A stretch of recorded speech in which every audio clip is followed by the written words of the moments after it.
প্রিয় বোন, তোমাকে নিয়ে কিছু কথা, একটু সময় নিয়ে পড়ো। হে আমার প্রিয় বোন, রূপ বা তারুণ্যের জোয়ারে ভেসে যেও না। দেহের শক্তি ও সৌন্দর্যের কোনো স্থায়িত্ব নেই, তিনি চাইলে যে কোনো সময় তা কেড়ে নিতে পারেন। হে বোন, তোমরা ভূপৃষ্ঠে বড়াই করে চলো না। তুমি তো কখনো ভূমিতে ফাটল ধরাতে পারবে না এবং কখনো পাহাড় সমান উচ্চতা পৌঁছাতে পারবে না। হে আমার বোন, পৃথিবীতে কত সুন্দরী তো ইতিহাস হয়ে আছে, কিন্তু তারা কি কেউ মৃত্যুর দংশন থেকে বাঁচতে পেরেছে? বোন, হৃদয় কারা চেহারা দেখিয়ে অহংকারের সঙ্গে পথ চলো না। প্রিয় বোন আমার, তুমি কি জানো বেপর্দার কুফল কি? পর্দার প্রতি যত অবহেলা করা, নারীর প্রতি সহিংসতা ততই বাড়ছে। বোনটি আমার, নিজেকে প্রদর্শন করার মধ্যে কি বা শ্রেষ্ঠত্ব আছে?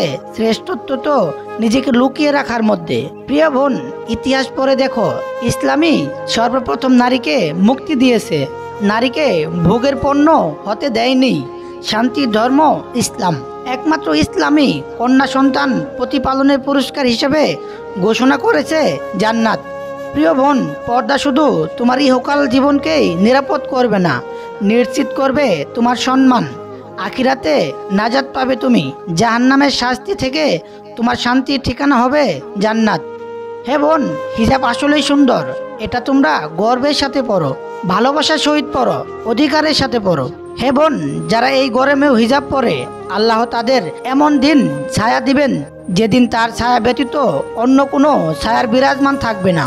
ওগো বোন, সূর্য মেঘে ঢাকা থাকলে যেমন তার সৌন্দর্য হারায় না, তেমনি একজন নারী পর্দা করলেও তার সৌন্দর্য কমে যায় না, বরঞ্চ বাড়ে। হে বোন, বদলে যাও, বদলিয়ে দাও এই শতাব্দীকে।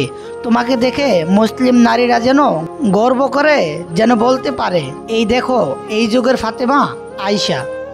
হে বোন, তুমি নিজেকে অন্য পুরুষের চোখের খোরাক বানিও না, আবার অন্য পুরুষকেও তোমার চোখের খোরাক বানিও না। অবুঝ বোন, নিজের অস্তিত্বকে নিয়ে একবার ভাবো। প্রিয় বোন আমার, ওমরের মতো দিনদার ও তাকুয়াবান ব্যক্তির কবর দেখেও আয়েশা পর্দা করতেন, আর আজ তুমি বেদিন, বেহায়া, ছেলেদের সামনে নিজের সবটা খুলে দিতেও লজ্জা পাও না। কতটা নিচে নেমে গেছো তুমি। কিয়ামতের দিন আয়েশাদের কাতারে কিভাবে দাঁড়াবে? বোন, তুমি কি মরবে না? তোমার কি কবরের সামনে দাঁড়াতে হবে না? সময় থাকতে এখনো বিষয়গুলো নিয়ে ভাবো। কথাগুলো খারাপ লাগলে ক্ষমা সুন্দর দৃষ্টিতে দেখবেন।